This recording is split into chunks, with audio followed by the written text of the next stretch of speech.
शास्त्रों और वैज्ञानिक दृष्टिकोण से ये माना जाता है कि शिवलिंग एक ऊर्जा केंद्र एनर्जी वॉर्टेक्स होता है। ये एक ऐसा बिंदु है जहां ब्रह्मांडीय ऊर्जा कॉस्मिक एनर्जी का प्रवाह तीव्र होता है। जब जल या दूध शिवलिंग पर चढ़ाया जाता है तो वो इस ऊर्जा के संपर्क में आकर एक शीतल प्रभाव उत्पन्न करता है।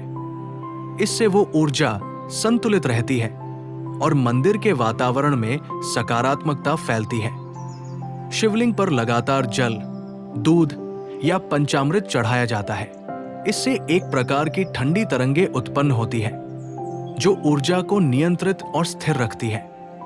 अब प्रश्न उठता है कि अगर जल चढ़ाया जाता है तो उसे तुरंत बाहर क्यों निकाला जाता है?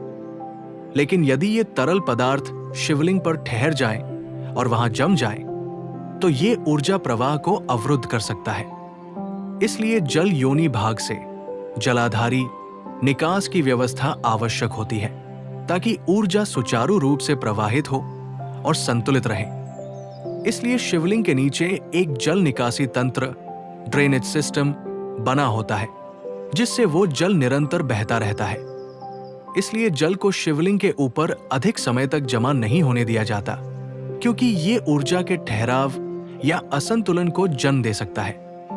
योनि और शिव संतुलन का प्रतीक। शिवलिंग का आधार भाग जिसे योनि कहा जाता है प्रकृति का प्रतिनिधित्व करता है। शिव पुरुष सिद्धांत और योनि स्त्री सिद्धांत का मिलन ही सृष्टि का संतुलन है। जल निकासी उसी योनि से होती है। ये ऊर्जा के विसर्जन और पुनः प्रवाह का प्रतीक है। जल यहीं से होकर बहता है। ये दर्शाता है कि ऊर्जा एकत्र नहीं होती, बहती है।